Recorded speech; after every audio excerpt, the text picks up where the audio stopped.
Hola chicos, ¿cómo están? Buen día.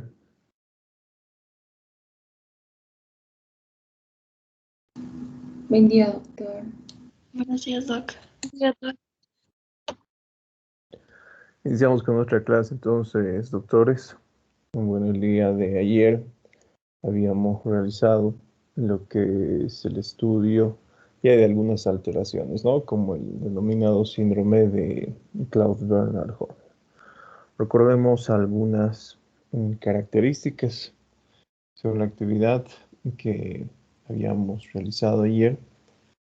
Recordemos que el síndrome de Claude-Bernard Horner cursa con unas características semiológicas muy típicas, ¿no? Para empezar, recordemos esa triada patognomónica. Tenemos la miosis con anisocoria, tenemos la ptosis palpebral por lesión simpática. Recordemos que el músculo elevador del párpado se encuentra inervado por lo que es el tercer par craneal, pero, les había mencionado, tenemos otro músculo en el párpado superior que se denomina músculo de Müller, que recibe inervación simpática, ¿no? Y tiene la función de elevar el párpado. Entonces, por tal motivo, lo característico es que exista ptosis en esta situación y tenemos el oftalmos. Además de que, bueno, el paciente presenta algunos reflejos que los tenemos que estudiar necesariamente. Enseguida vamos a ver por qué, porque puede ser que confundamos con otras alteraciones. Recuerden algo que habíamos visto el semestre pasado, ¿no? Les había mostrado esta fascia, ¿sí? O una similar a esta. Y muchos de ustedes habían confundido este tipo de fascia con la fascia de parálisis facial y periférica. Y habíamos descrito ¿no? Que no se trata de esto. Y habíamos hablado justamente de esta triada para poder reconocer. Pero muchas veces nosotros podemos observar, por ejemplo, esta triada sin que signifique lo que es síndrome de Claude-Bernard Horner. Y enseguida vamos a poner otro ejemplo de alguna otra alteración o parálisis que nos puede hacer confundir en lo que es el diagnóstico. Entonces, para realizar lo que es un diagnóstico certero, teníamos que utilizar, por ejemplo, estos reflejos que hemos visto en clases, ¿no? El reflejo fotomotor, el reflejo consensual, el reflejo de acomodación, someter al paciente a una habitación luminosa, una habitación oscura, identificar cómo es que observa el paciente cuando es sometido a este tipo de ejercicios, etcétera. Entonces, esto es importante, ¿sí? Y es importante aclarar. Puede ser que ustedes alguna vez vean una fase similar a esta y no piensen directamente en síndrome de Claude-Bernard Horner. Sospechen sí, tengan altas sospechas de que se trata de esto, pero para estar 100% seguros ya saben qué tienen que hacer, ¿no? Realizar estos reflejos que realmente indiquen que su paciente presenta este síndrome. Bueno, acá podemos observar las características típicas del síndrome de Claude-Bernard Horner, algo que es interesante, justamente debido a la ptosis palpebral, a la lesión del músculo de Müller, es que justamente encontramos disminución del tamaño de la hendidura palpebral, ¿no? Entonces, cuando hablamos de la hendidura palpebral, acá vamos a comparar la hendidura palpebral y se mide así, en dos diámetros, vertical y horizontal, ancho y alto. Y acá ustedes pueden notar, ¿no? La diferencia. Fíjense que la hendidura palpebral, bueno, lo normal, por ejemplo, es que mida de 10 a 12 milímetros de alto y de ancho aproximadamente unos 30 milímetros. Pero si ustedes observan, acá existe claramente lo que es una reducción, ¿no? Fíjense que el alto ya no va a ser de 10 a 12, será mucho menor, ¿no? Entonces, algo llamativo también en este tipo de pacientes es la disminución de la hendidura palpebral, que junto con el enoftalmus les había mencionado, da esa sensación de que el ojo hubiera disminuido en cuanto a su tamaño, ¿sí? Bueno, todo esto a manera de repaso, ¿no? Acá observen tenemos otra alteración antes de hablar de la meiosis paralítica bilateral. Otra alteración que puede ser muy similar al síndrome de Claude-Bernard-Horner, que enseguida lo vamos a estudiar. Bueno, cuando hablamos de meiosis paralítica bilateral, algunas palabras solamente. ¿Qué es lo que nos llama la atención en este caso? Las pupilas puntiformes, ¿sí? ¿Y por qué las pupilas se encuentran puntiformes? Recordemos que en ese tipo de situación, como existe una meiosis paralítica de tipo bilateral, las pupilas han perdido la capacidad para dilatarse, ¿no? Como nos dice el nombre, meiosis paralítica bilateral, ¿en qué sospecharemos? A ver, ¿lesión de qué? Inervación simpático-parasimpática.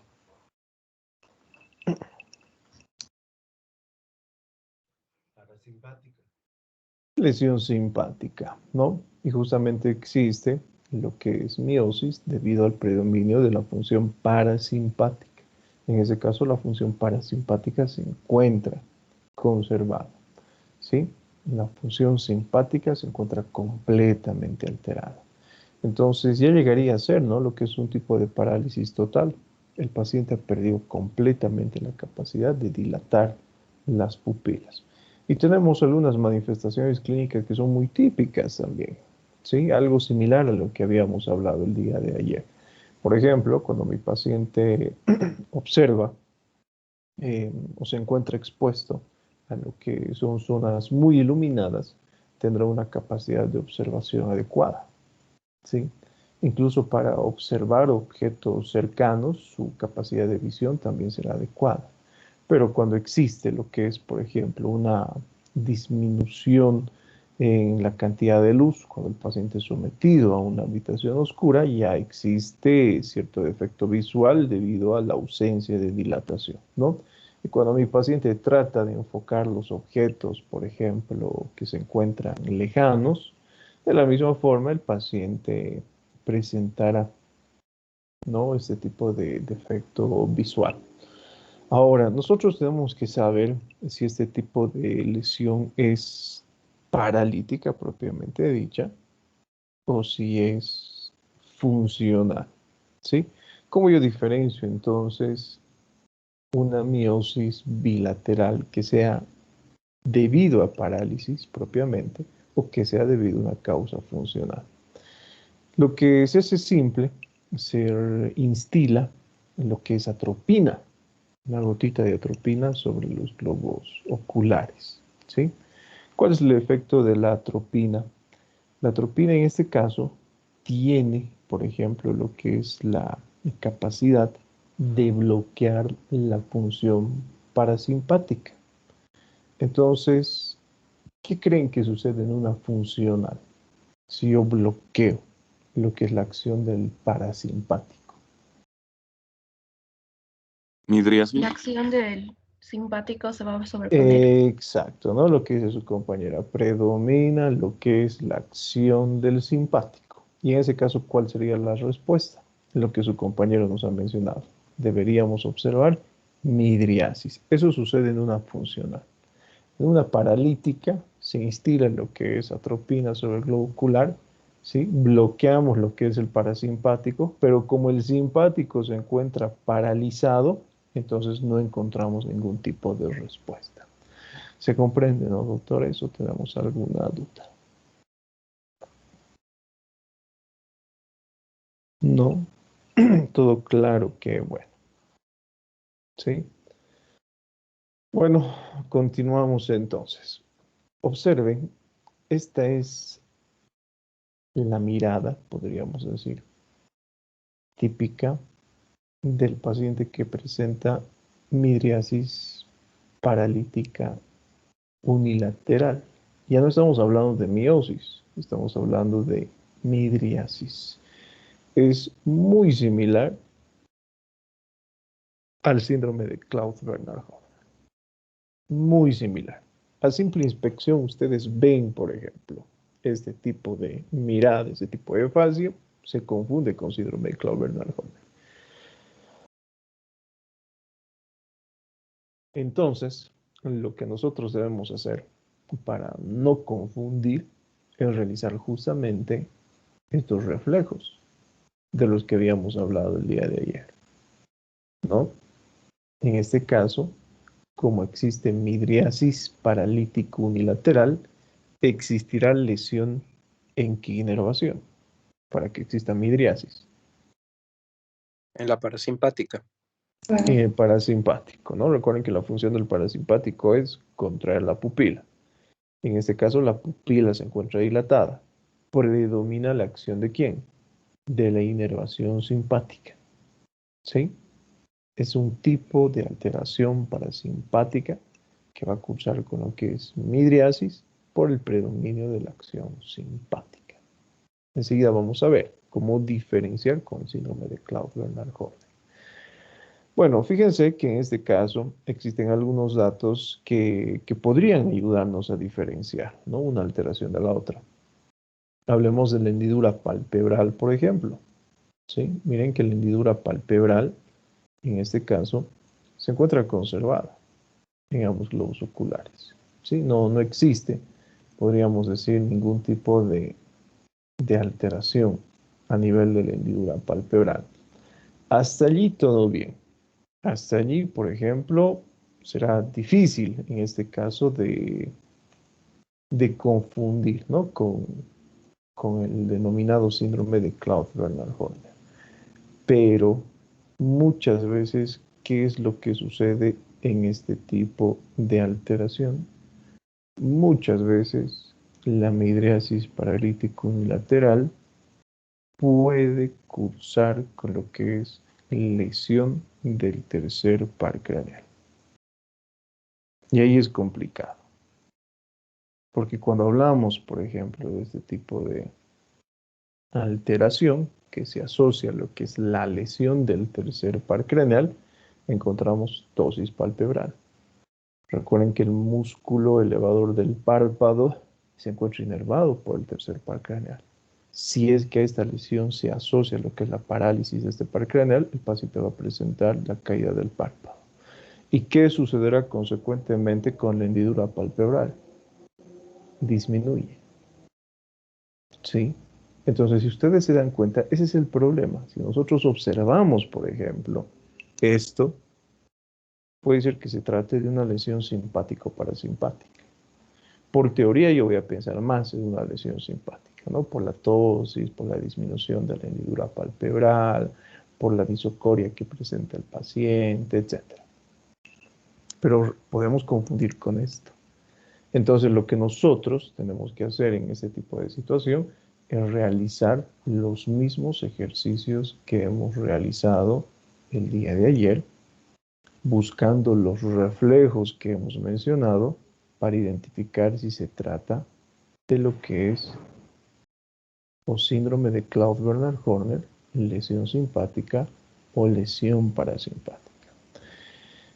A ver, vamos a preguntar aquí a Almendra Javiera Pizarro. Díganos, Almendra, ¿qué encontraremos en esta situación, tomando en cuenta estos reflejos?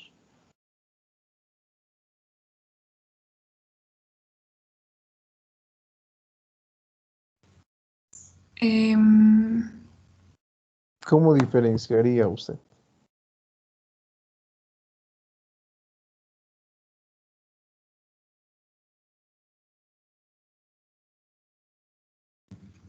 Para diferenciar esta lesión con el síndrome de Horner, doctor. Sí.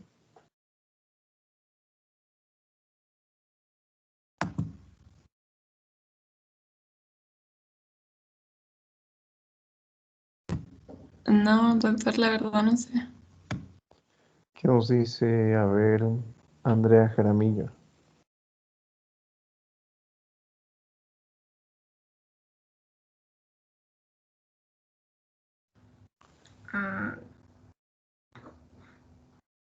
Puede ser ¿Qué puede ser? A ver, doctora. el reflejo, el reflejo motor puede ser una diferencia. ¿Pero cuál es la diferencia, pues, doctora? Es igual que el chavo. Pero así, y que yo decía, y que yo respondía, y que usted me escuchaba, así está más o menos. A ver, o sea, ya sabemos, doctores, ¿no? Ustedes saben lo que les exijo. Quiero respuestas que sean certeras. No me gustan esas respuestas chapulinescas, podríamos decir. A ver, ¿qué nos dice Carmen Victoria Vélez? Doctora, ¿cómo diferencia usted?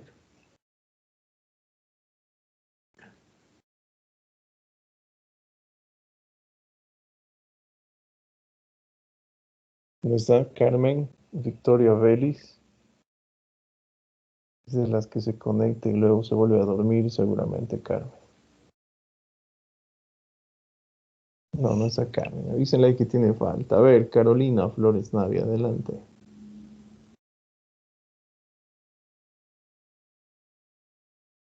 Doctor, no sabría tampoco. Diego Israel Torrico.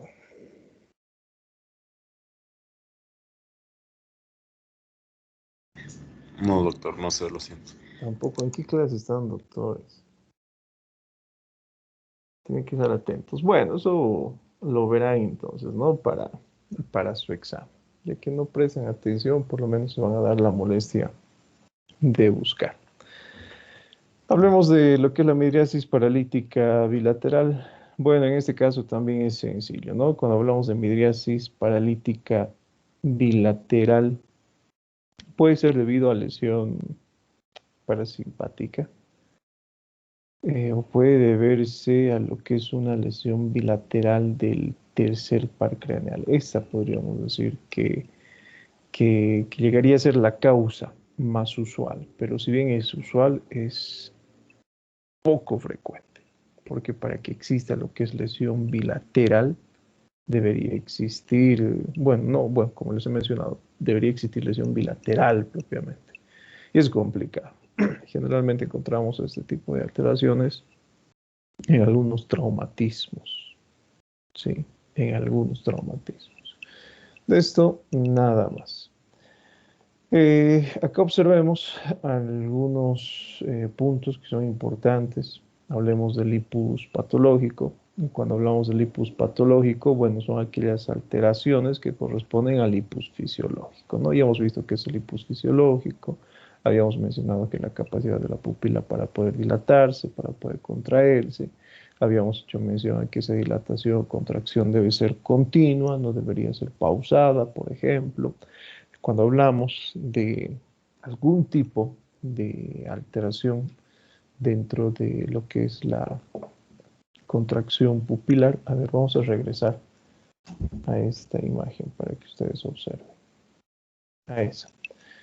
Pueden observar en la animación que la pupila se distiende de forma continua, ¿sí? No existe esa pausa. La capacidad de contracción de la pupila es similar, se contrae de forma continua, sin pausa. El lipus patológico sería lo contrario a esto. Existe lo que es una dilatación o contracción que es pausada.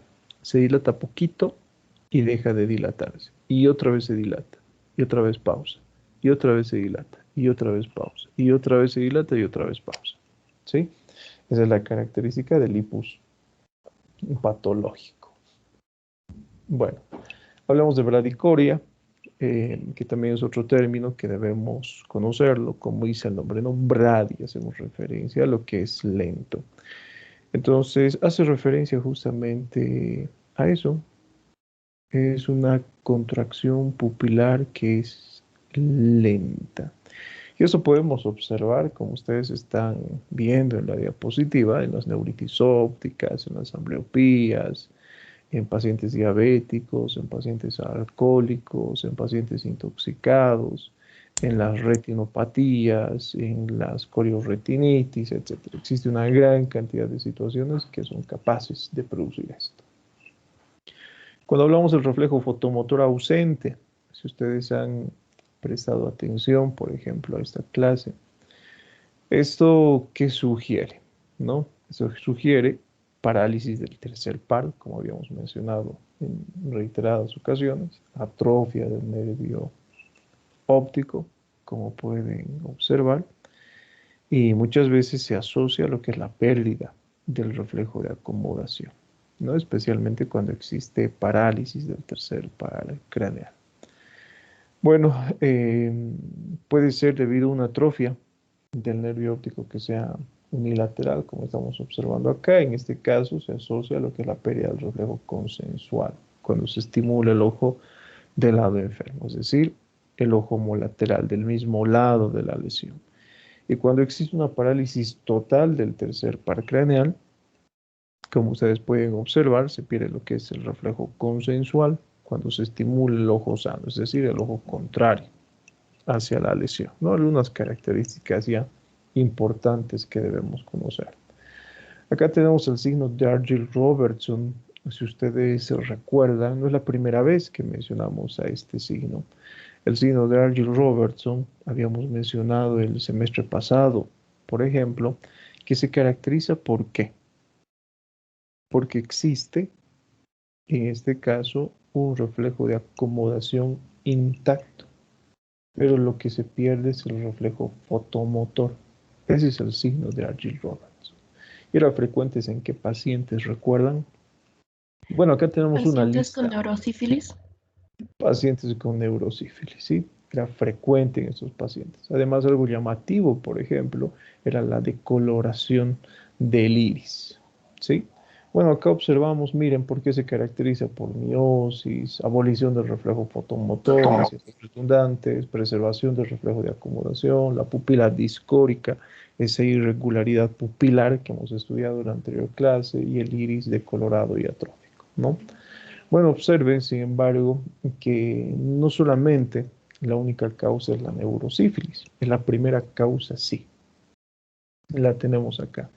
Pero también podemos observar en esta lista que en pacientes con alcoholismo, encefalopatía de Wernicke, diabetes, tumores cerebrales, lesiones desmielinizantes, meningoencefalopatías, lesiones vasculares, puede presentarse este signo.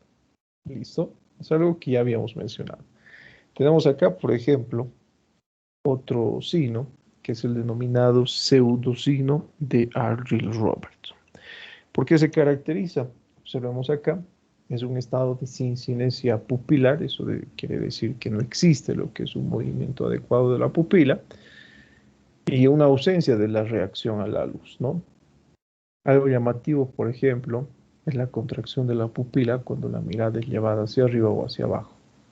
Y esto, observen, generalmente se encuentra como un signo residual en aquellos pacientes que han sufrido fractura de base de cráneo. Si ustedes tienen alguna vez algún paciente que como antecedente haya sufrido esto, evalúen. Van a encontrar en todos los pacientes prácticamente.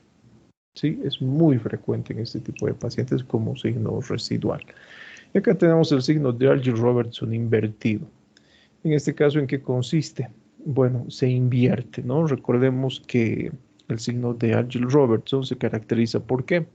Porque el reflejo fotomotor está ausente, pero se conserva el reflejo de acomodación. Cuando hablamos del signo de Argyll-Robertson invertido, el reflejo fotomotor está presente y el que desaparece, en este caso, es el reflejo de acomodación. Algunos ejemplos de dónde podemos encontrar esto: encefalitis y botulismo. ¿Sí?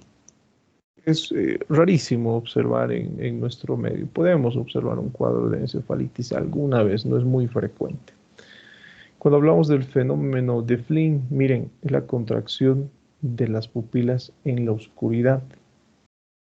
De forma paradójica, en lugar de dilatarse normalmente. Recordemos que cuando nosotros nos encontramos expuestos a lo que es una habitación oscura, lo normal es que las pupilas se dilaten para poder mejorar, ¿no?, nuestra capacidad visual.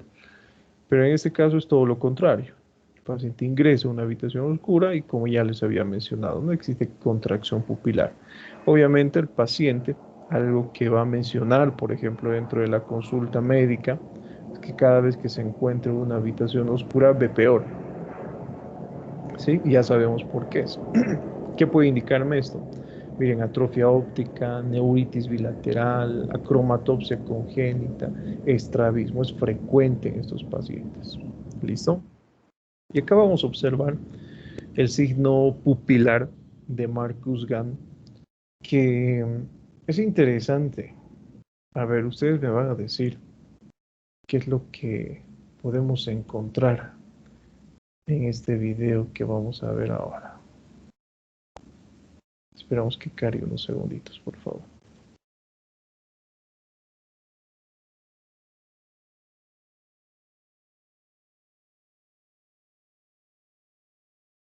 Bueno, ahí tienen ya la descripción, ¿no? En la diapositiva, pero quiero que observen qué es lo llamativo.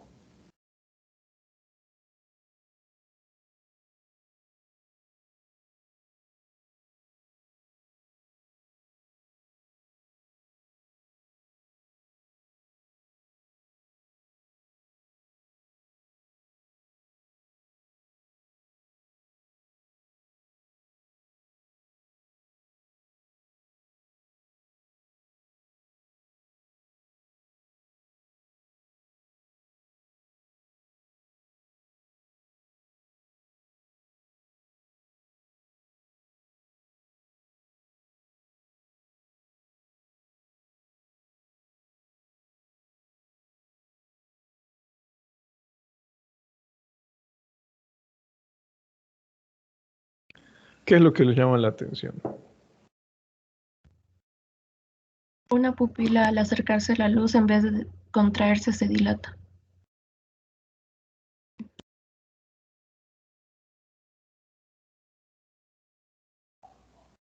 Eso es lo llamativo.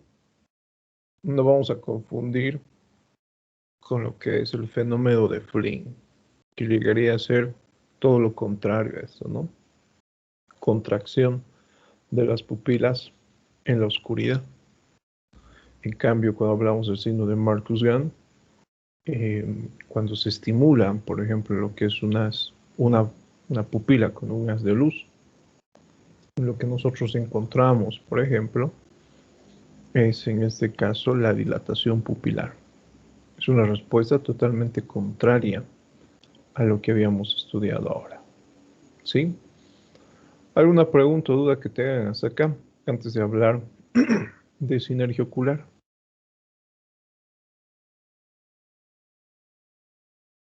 Nada, todo claro. Qué bueno. Bueno, vamos a realizar lo siguiente, por favor. Para esto les voy a dar 15 minutos, ¿sí? Algo que les había mencionado con anterioridad, ¿no? No podemos hablar de lo que es alteración, no podemos hablar de lo que es exploración, si no conocemos previamente lo que es lo normal. Entonces, 15 minutos para esta actividad, para que ustedes describan qué es abducción, qué es elevación, qué es descenso, qué músculos producen abducción, aducción, elevación, descenso, ¿sí? Movimientos oculares, porque músculos están determinados, no solamente los movimientos hacia adentro, hacia afuera, hacia arriba y hacia abajo, sino también los movimientos combinados, ¿no? Abducción hacia abajo, abducción hacia arriba, abducción, en este caso en rotación, etcétera, ¿sí? Y la inervación de todos estos músculos que dan movimiento al globo ocular. 15 minutos, doctores.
Mario, adelante.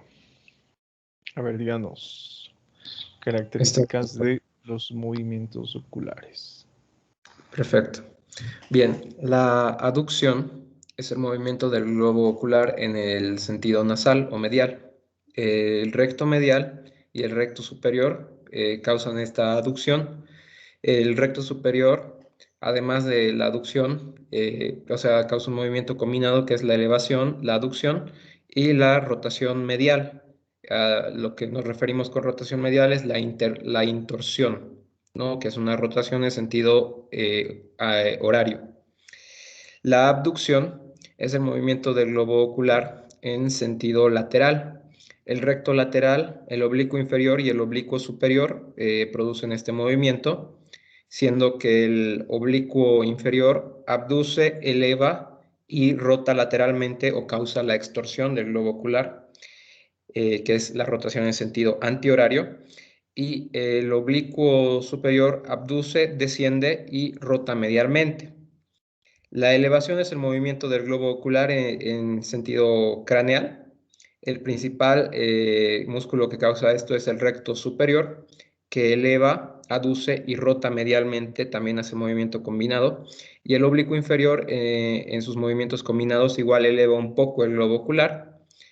El descenso es el movimiento del globo ocular hacia caudal, producido principalmente por el recto inferior, que desciende, aduce y rota lateralmente. Y el oblicuo superior, que es esa diferencia, ¿no? El anterior oblicuo inferior y ahora el oblicuo superior, en sus movimientos combinados puede descender también un poco la mirada. Listo, está bien, ¿no? Lo que dice Mario. Bueno, sí, la vamos a ver. Cuando hablamos de aducción, doctores, como ustedes están observando, es el movimiento hacia adentro, ¿no? Abducción hacia afuera. Vamos a realizar a partir de ahora, vamos a utilizar algunas palabras como esotropía, exotropía, por ejemplo, que hacen referencia a algo, bueno, prácticamente lo mismo, ¿no? Exo hacia afuera, endo hacia adentro. Y cuando hablamos de elevación y descenso, bueno, hace referencia a eso propiamente, el movimiento de elevación y el movimiento de descenso. Algo que nosotros debemos comprender antes de hablar de lo que es la sinergia ocular, es que cada uno de estos músculos, como ustedes están observando en ese momento en la imagen, se encuentra inervado por un par craneal que es completamente diferente, ¿no? Observen el recto superior, el recto interno, el recto inferior y el oblicuo menor por el tercer par craneal. ¿Por qué es importante conocer esto? Enseguida vamos a poner algunos ejemplos, ¿no? Y bueno, en este caso el recto externo por el sexto par craneal y el oblicuo por el cuarto par craneal, ¿sí? Debemos conocer cada uno de los movimientos que produce cada uno de estos músculos, ¿sí? Hablemos del ejemplo más sencillo. Hablemos de los músculos rectos, tanto del recto interno como del recto externo. Como ustedes están observando, ¿no? Acá tenemos una imagen muy didáctica que justamente me indica qué es lo que producen, por ejemplo, estos músculos. Se va a encargar de realizar lo que es el movimiento siguiendo un eje horizontal. Eso es lo característico. Cuando ustedes, por ejemplo, realizan el movimiento del globo ocular hacia afuera, acá, lo vamos a trazar así, realizan este movimiento hacia afuera, predomina la acción de qué músculo? Predomina la acción del músculo recto externo. Cuando ustedes realizan el movimiento, por ejemplo, de visualización interna, predomina el movimiento del recto interno. Sí, hasta allí yo creo que nadie se pierde, no es fácil de comprender. Pero podemos encontrar algunos movimientos que sean combinados o movimientos conjugados, así también se denomina, ¿sí? O movimiento binocular. Bueno, para eso, a ver, vamos a realizar el siguiente ejercicio. Activen sus camaritas, por favor, doctores.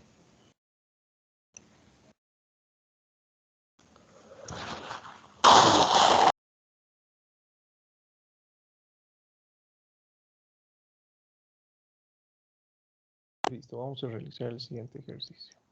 De lo que es el movimiento binocular o movimiento conjugado. Lo único que tienen que hacer es desviar la mirada hacia un lado. A ver, todos vamos a ver a Saraí.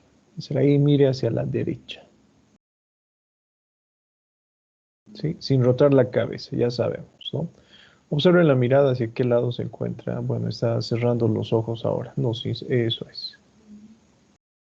Desviación de la mirada hacia la derecha. Ese es un tipo de movimiento conjugado. ¿Qué es lo que ustedes están observando acá? ¿Qué músculos se contraen para permitir ese movimiento? El recto externo de un lado y el recto interno del otro. Listo, ¿no? Lo que dice su compañero. Existe lo que es la contracción del músculo recto externo del ojo derecho y el recto interno del ojo izquierdo. Ese es un ejemplo de movimiento conjugado, ¿no? Recordemos que estos dos músculos van a permitir lo que es el desplazamiento del ojo en lo que es sentido horizontal, ¿sí? ¿Por qué es importante conocer esto? Si yo les observo en este momento, cada uno de ustedes tiene lo que es una mirada centralizada. ¿Eso qué quiere decir?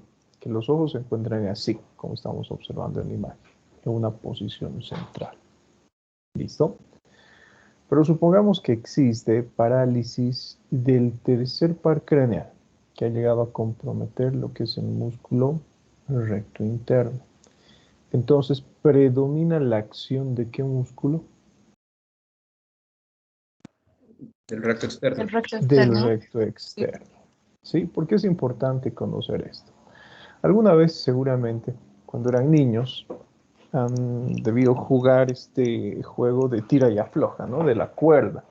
Ustedes se encuentran en un lado de la cuerda y hay otras personas que se encuentran en el lado opuesto.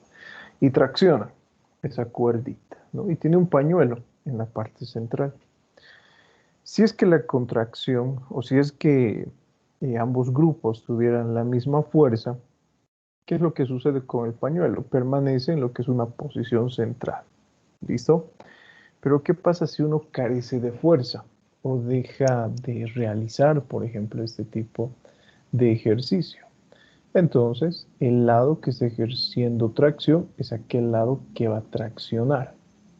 Acá vamos a poner el mismo ejemplo. Vamos a suponer que esta línea roja que hemos dibujado en la parte central de la cuerda, que esta línea vertical es el pañuelito. En este caso ha existido lo que es parálisis del recto interno. Entonces el paciente tiene la mirada desviada hacia la parte externa y pierde en este caso la capacidad para dirigir la mirada hacia la región interna. Por eso es importante conocer cada uno de los movimientos de estos músculos. Y es importante también conocer su inervación. ¿Sí? Entonces ya sabemos cuáles son las características funcionales de los músculos rectos.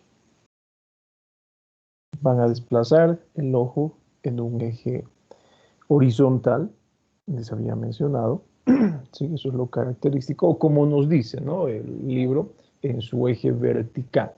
En este caso, bueno, para no confundirnos, le va a permitir, o utiliza esta palabra, ¿no? Eje vertical, porque es como si se rotara el globo ocular. ¿Listo? Pero vamos a mencionarlo así. Ahora, de estos dos términos, abducción y aducción, ¿cuál de estos músculos se encargará de realizar aducción y cuál se encargará de producir abducción? El recto interno causa aducción y el recto externo abducción. Listo, ¿no? Lo que mencionaba su compañero. Así de simple. Cuando hablamos del recto superior, voy a borrar esto.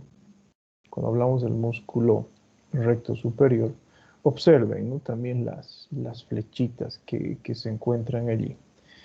Eso me indica cómo en este caso se inserta lo que es el músculo, ¿sí? El recto superior, como ustedes están observando, tiene esta disposición, podríamos decir en sentido diagonal o en sentido oblicuo, a lo que es el eje del globo ocular, ¿sí? ¿Y cuál es, en este caso, el movimiento que va a producir ese tipo de músculo? Se va a encargar de elevar el ojo, pero cuando el ojo se encuentre, en este caso, rotado hacia afuera. En otras palabras, eleva el ojo en abducción. Ya acostúmbrense, por favor, a manejar este tipo de términos, porque así va a estar en su examen. ¿Listo? Pero, ¿qué es lo que sucede cuando el ojo se encuentra en la posición de aducción? En este caso, este músculo se va a encargar de permitir lo que es su rotación interna, ¿sí? Cuando hablamos del recto inferior, como ustedes observan, la forma en la cual se inserta también es oblicua. Podríamos decir, para que se entienda de mejor manera, que tiene el mismo movimiento del recto superior, pero a la vez es contrario. Entonces, ¿esto qué quiere decir? Es inverso, produce un movimiento inverso a lo que es el recto superior. Por ejemplo, cuando el ojo se encuentra, podríamos decir, rotado hacia afuera, este músculo desciende la mirada. O en otras palabras, como nos dicen los libros de semiología, el libro de Suros, el libro de Fustinoni, por ejemplo, desciende el ojo en abducción. Y cuando el ojo se encuentra rotado hacia adentro, va a producir el movimiento a su vez de rotación hacia afuera. Es decir, rota el ojo en aducción. Es un movimiento totalmente contrario al del músculo recto superior. Cuando hablamos del oblicuo mayor, o también denominado oblicuo superior, observen de la misma forma que la manera en la cual se inserta es oblicua. Y en este caso, ¿cuál es la función del oblicuo superior? ¿Sí? Descenso del globo ocular. Sin embargo, ese descenso solo es posible cuando el ojo es llevado hacia adentro. O en otras palabras, permite el descenso del ojo en aducción. Y es capaz de rotar el globo ocular hacia adentro en abducción. Y el músculo oblicuo menor, que como ustedes están observando acá, ¿sí?, va a producir un movimiento similar al oblicuo mayor, pero que es completamente inverso. ¿Cuál es la función entonces? En este caso, el músculo oblicuo menor o inferior se va a encargar de elevar el ojo.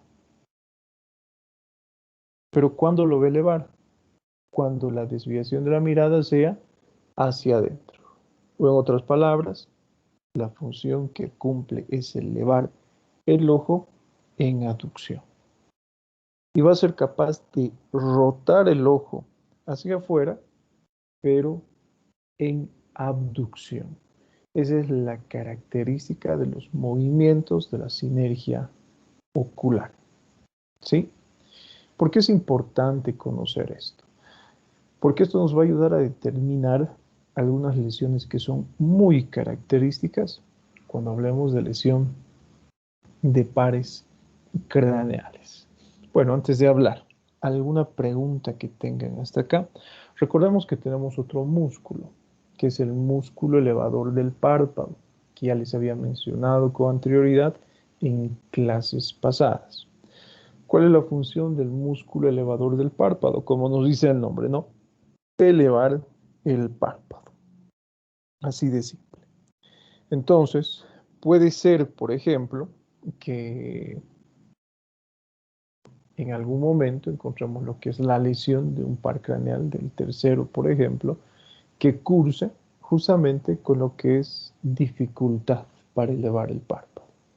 Pero a lo que les he mencionado también, que es importante recordar, recordemos que a nivel del párpado superior e inferior tenemos otro músculo, ¿no? Que es el músculo de Müller, que tiene inervación simpática.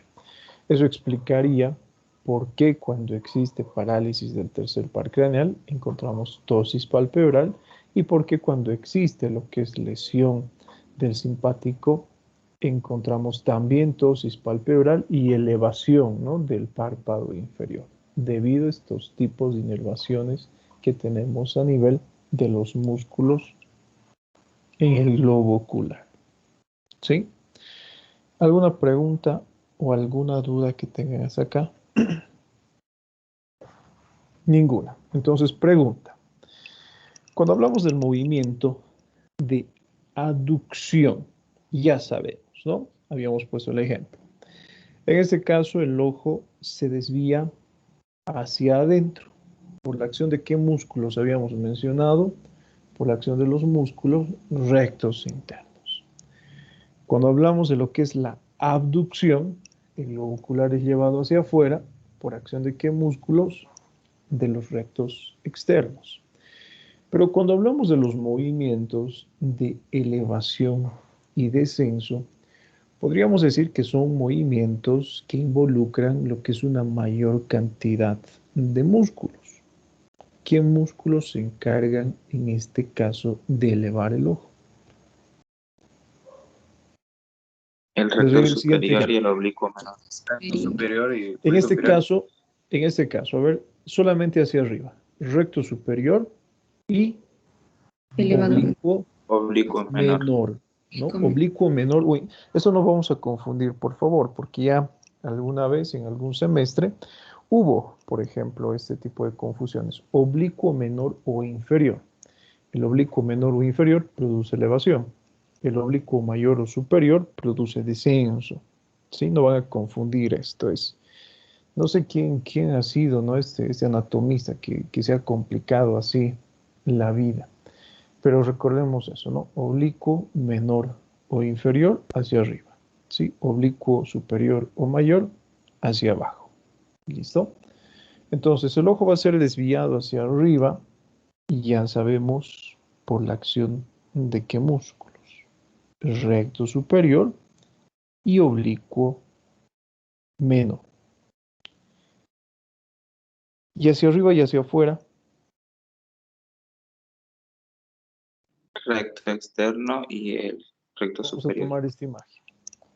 Hacia arriba, ¿sí? Y hacia afuera. ¿Por qué músculos? Que nos sirve esta imagen. A ver, ¿qué músculos son aquellos que están produciendo ese tipo de movimiento? El oblicuo menor. Recto. ¿Qué recto? Superior, Y Superior, externo. recto y externo. recto externo. ¿Listo? Hacia arriba y hacia adentro. Recto superior, recto interno y oblicuo menor. Oblicuo menor y el recto interno. Son aquellos. Listo. Cuando hablamos del descenso hacia abajo, ¿por qué músculos? Recto inferior. Por el recto inferior y, hace un momento les he mencionado, Oblicuo y superior. El oblicuo mayor. oblicuo mayor o superior. ¿Sí? Cuando hablamos de lo que es hacia abajo y hacia afuera, por la acción de qué músculo. Oblicuo superior, recto inferior y No. recto externo. Estos dos solamente, ¿sí? Recto inferior y recto externo. ¿Listo? Cuando hablamos del movimiento de hacia abajo y hacia adentro, Oblicuo mayor y recto interno. en este caso lo que dice su compañera, ¿no? El recto interno y el oblicuo mayor. ¿Sí? Fíjense, no es tan simple realizar lo que es el estudio de sinergia ocular. Debemos conocer primeramente de forma individual, como hemos repasado, y después debemos combinar estos movimientos. Bueno, continuamos. Basándonos en lo que hemos visto, quiero que ustedes determinen estas características semiológicas que estamos observando acá. ¿A qué lesión corresponde? A la lesión de qué par craneal. Y quiero que me justifiquen el por qué.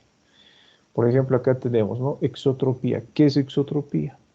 El paciente presenta exotropía, no presenta exotropía. ¿Cuál es la característica de esto? Visión monocular. ¿A qué hace referencia la visión monocular? ¿Cómo explicamos esto? ¿Sí? Imposibilidad de supraducción, de infraducción. ¿Qué significa esto? ¿Qué músculos se encontrarán alterados? Para eso, doctores, 15 minutos. ¿Sí? Vamos, por favor, trabajando.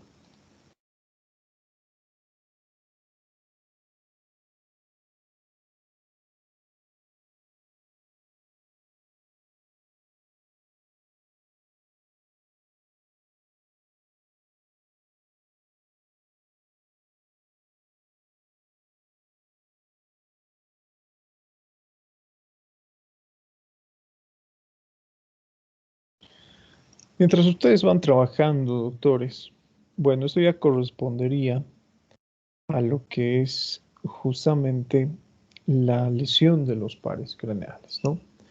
¿Cómo nosotros exploramos estos pares craneales? Basándonos en los movimientos de sinergia ocular, algo que lo vamos a ver en el video, ¿no? Que seguramente ya lo han visto. Lo que nosotros tenemos que pedirle al paciente es que siga un objeto con la mirada. Yo puedo tomar un lápiz, puedo tomar una varilla y voy a evaluar todos estos movimientos. Movimiento hacia arriba, dirige el objeto o sigue el objeto con la mirada hacia abajo, en sentido externo, hacia arriba y hacia afuera, hacia arriba y hacia adentro, hacia abajo y hacia adentro, hacia abajo y hacia afuera. ¿Sí? Voy a evaluar todos estos movimientos oculares. ¿Sí? Algo que debemos tomar en cuenta cuando ya hablamos de lo que son las alteraciones, por ejemplo, es que estas alteraciones se conocen con el nombre de parálisis. Y acá vamos a hablar de las parálisis que se denominan intrínsecas y las parálisis extrínsecas. Y también vamos a hacer referencia a las parálisis totales.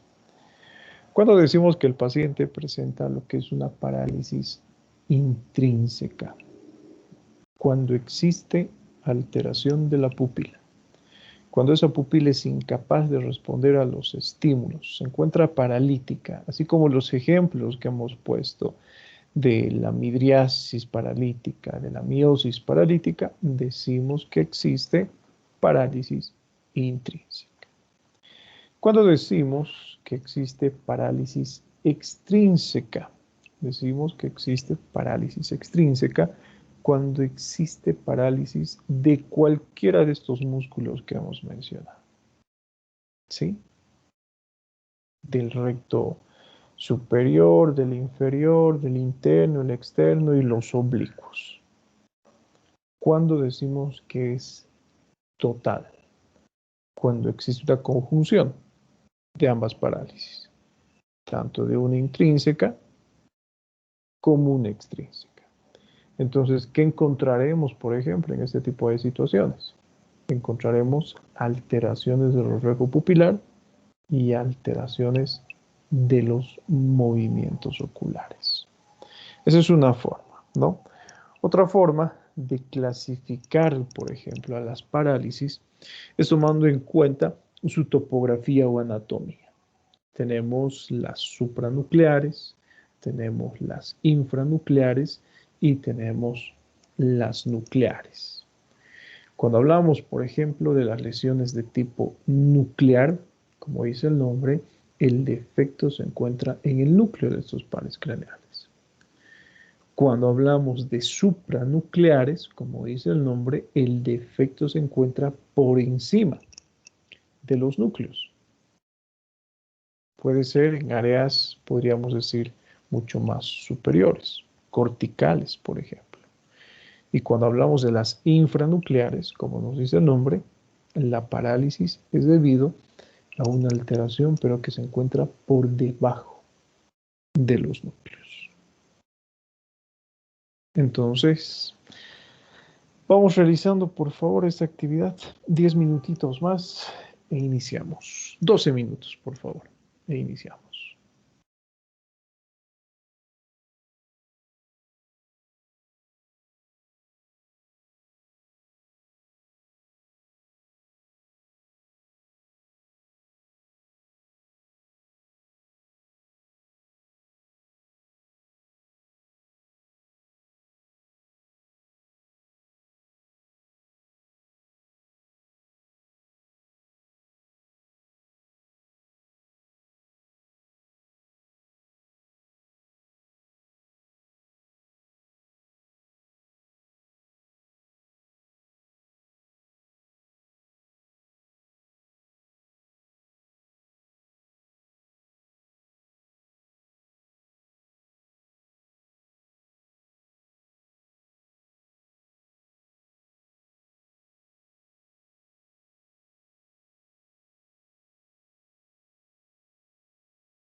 Listo, chicos, a ver, ¿alguno? Yo me animo, Sí, doctor. Cristian, adelante. Ok, ya. En base al cuadro clínico que se veía, yo llegué a la conclusión que sería una lesión del tercer par craneal. ¿Y cómo se podría explicar lo siguiente? En primer lugar, la ptosis palpebral sería causada por la inervación que tiene este nervio motor, recordando que es exclusivamente motor, al músculo elevador del párpado superior. Esa sería la explicación de la ptosis. Posteriormente, ¿por qué el ojo se vería en una exotropía? O sea, que termina viendo hacia la parte lateral, de un lado o del otro, porque como bien vimos, con la imagen que nos mostró, este nervio inerva al músculo oblicuo menor, al recto superior, recto interno medial y el recto inferior. Por ende, su lesión afectaría los movimientos de aducción, mientras los de abducción, tanto por el recto externo o lateral, u oblicuo mayor, se verían preservados, puesto que son inervados por el cuarto paro craneal, troqueal o patético.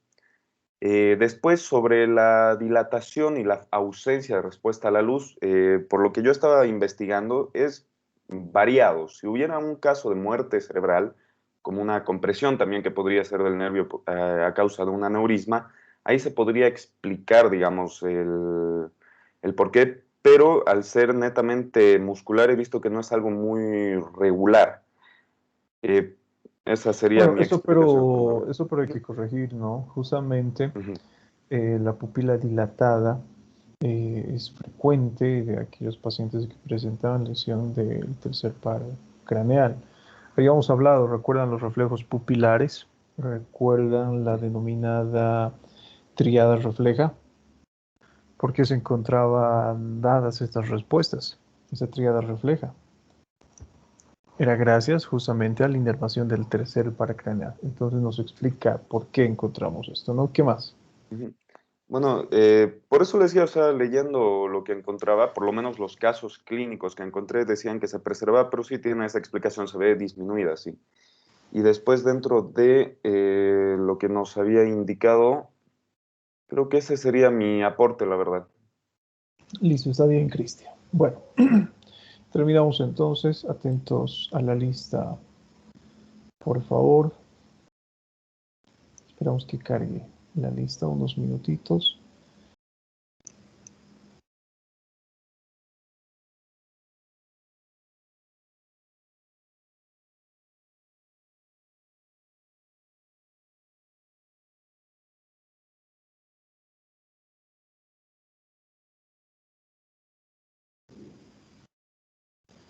Listo, ahora sí.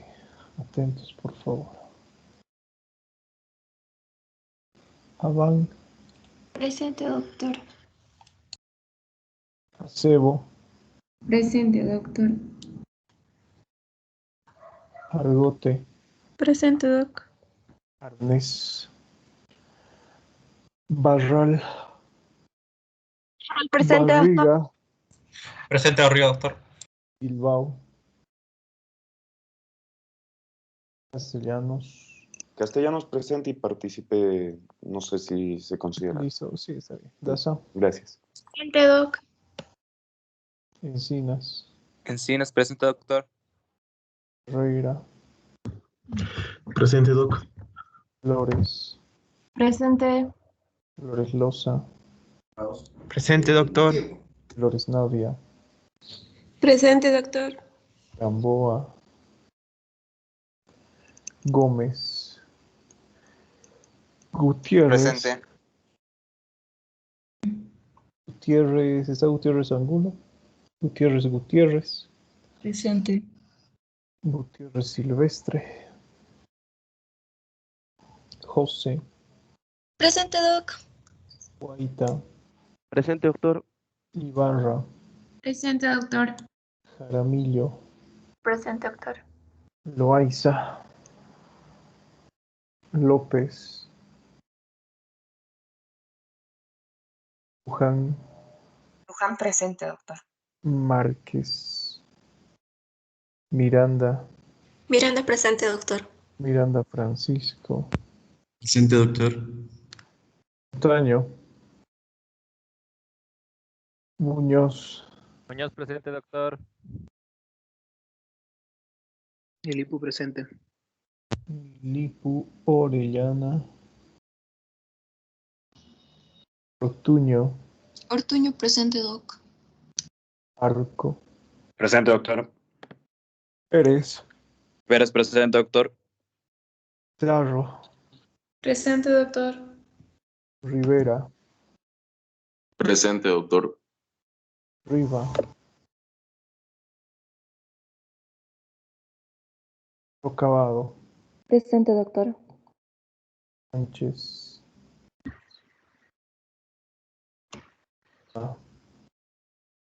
Ticona presente, doc.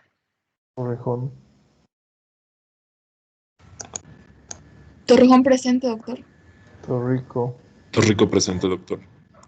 Acá Flores. Presente, doctor. Vargas. Velarde. Presente, doc. Vélez. Zambrano. Presente, doctor. Zamorano. Presente, doc. Centeno. Presente. Participé. Hurtado. Hurtado. Presente, doctor. Arraya. Presente, doc. Mundo Corre. Benavides. Presente, doctor. Y nadie más. Listo, chicos, nos vemos entonces. Que tengan buen día. Chau, chau. Hasta luego, igualmente, doctor. Gracias. Gracias, doctor. Hasta luego, igualmente.